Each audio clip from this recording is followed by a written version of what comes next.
Right now at 10, President Trump orders more National Guard troops to Portland, this time from California and now Texas. We'll explain how a late-night emergency court hearing could change things. And we're live outside the ICE facility in Portland's South Waterfront, where today's fast-changing developments have drawn another large crowd of protesters and counter-protesters. Live from Fox 12 Oregon, this is breaking news. What was unlawful yesterday is unlawful today. What was unlawful with the Oregon National Guard is unlawful with the California National Guard. That is Oregon Attorney General Dan Rayfield reacting after President Donald Trump suddenly deployed more National Guard troops to Portland, but this time he brought them in from California. A federal judge tonight says that move defied her order blocking federalized troop deployments in Oregon. And we begin with that breaking news tonight. I'm Warjalis. And I'm Nora Hart. U.S. District Court Judge Karen Immergut has strong words for lawyers for the federal government in a hearing less than 2 hours ago. In the end, she granted her second temporary restraining order in 2 days. She's not only blocking troops from California and Texas from coming into Portland, but is expanding the scope of her ruling.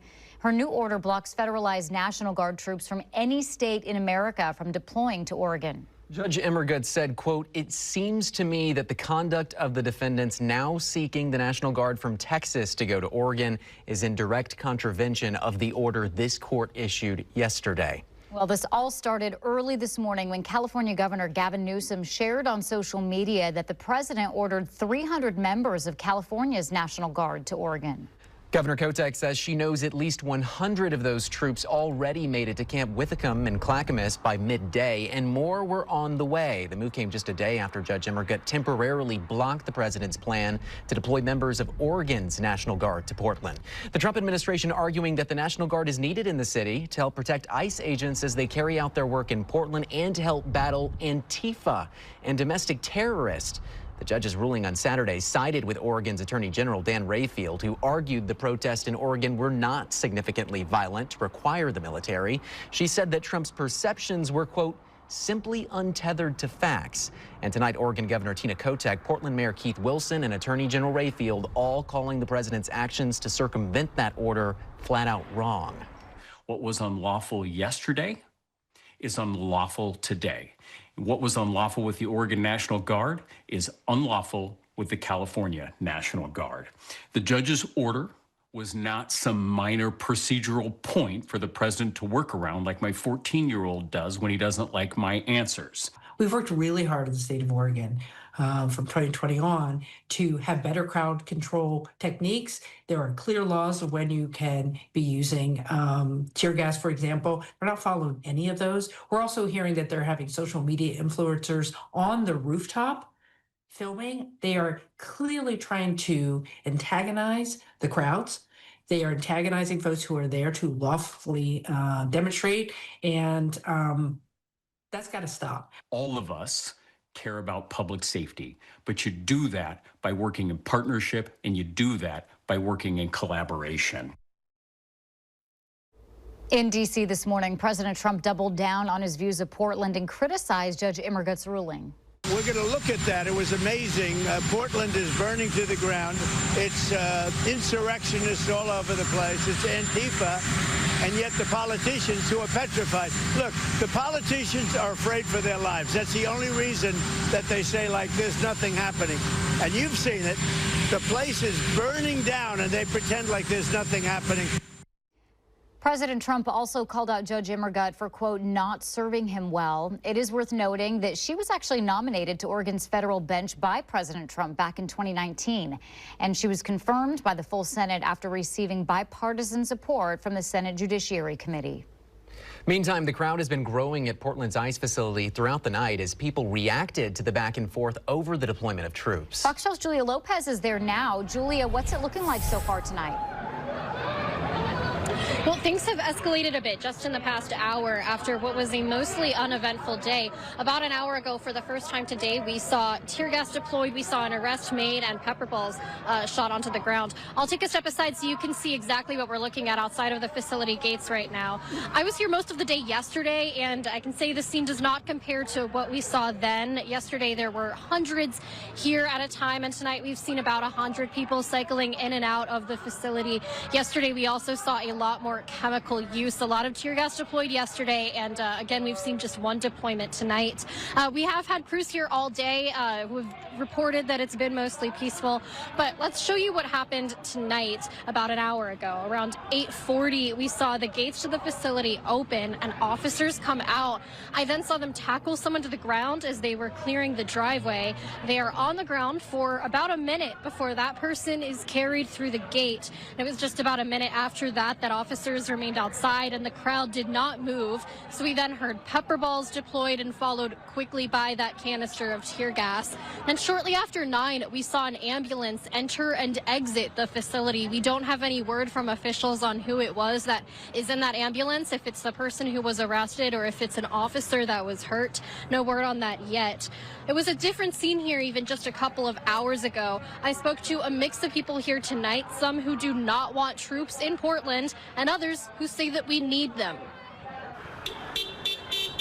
Anticipation and uncertainty hang in the air at Portland's ICE facility alongside the smell of Saturday's tear gas and pepper balls. Trespassing on federal property is subject to arrest. This is not going to stop here. They'll just keep going. This is Jack and Maria's first protest ever. Driven to share their concerns after President Trump moved to deploy National Guard members from out of state, while Oregon troops are held back by a temporary restraining order. If we make military troops on civilian cities the norm, it's going to stay that way. They joined a crowd of about 100 by 7 o'clock on Sunday night, but not everyone is protesting. Well, I heard that Trump was sending out some troops, and I came to respect that, and hopefully it goes good. Hopefully it goes good. I'm excited. Harley Jensen says he's been at the facility on and off for 100 days and has seen its worst moments. They've been throwing, kicking, punching. They've been fighting. Well, I mean, I grew up pretty much in Portland. I work down here. I'm down here all the time. It's not a war zone. That's all they're looking for, is for somebody to come down here and start a fight. That way they can bring the military in. So again, we've still only seen one arrest made today by DHS officers outside of the facility. No National Guard troops at the facility, of course, tonight, but we will be here keeping eyes on the ground, and we'll keep you updated on air and online. For now, reporting live from the South Waterfront, Julia Lopez, Fox 12 Oregon. Okay, Julia, thank you. Governor Kotek and Attorney General Rayfield also shared today that they believe ICE agents near the facility in South Portland may have violated state law. Here's what Governor Kotek had to say earlier today. I would like they would follow state law. We've worked really hard in the state of Oregon from 2020 on to have better crowd control techniques. There are clear laws of when you can be using tear gas, for example. We're not following any of those. We're also hearing that they're having social media influencers on the rooftop filming. They are clearly trying to antagonize the crowds. They are antagonizing folks who are there to lawfully demonstrate, and that's got to stop. I think they're creating a public health emergency with the use of the tear gas near residential areas, completely outside of state law. And I appreciate that the mayor is going to pursue whatever avenues we have. Mayor Keith Wilson says he is filing a complaint with the Justice Department related to those actions that the governor just mentioned. One of the reasons the federal judge says she granted another temporary restraining order tonight is that she believes the troop deployments would violate the 10th Amendment. We had another chance to speak with Lewis and Clark law professor Tung Yin earlier tonight, who explains what the 10th Amendment is and how it's being used to rule against the administration, at least for now. So again, the idea that the federal government has its powers and it gets to do things, but something that's not within the federal government's powers is reserved to the states or the people. That this is this issue of maintaining public order is really a state function, and so it's invading the state's prerogative about how to carry out that function, to be having unwanted federal troops in the city. The legal battle over National Guard deployments is far from over. Tonight's temporary restraining order will only last for 14 days. The Trump administration has already said that it does plan to appeal the decision. The 9th U.S. Circuit Court of Appeals, which covers the entire West Coast, would handle this case. Right now, we have no timeline on exactly when or if that court will either schedule a hearing or make any ruling. And we're tracking the latest in the case closely, and we'll update you on any new developments as soon as we find out about them. You'll see them first on KPTV.com and our Fox 12 app. Also, make sure to sign up for breaking news notifications for the quickest word. Stay with us tonight. We're going to have live updates from the ICE facility throughout the next hour. All right, well, meteorologists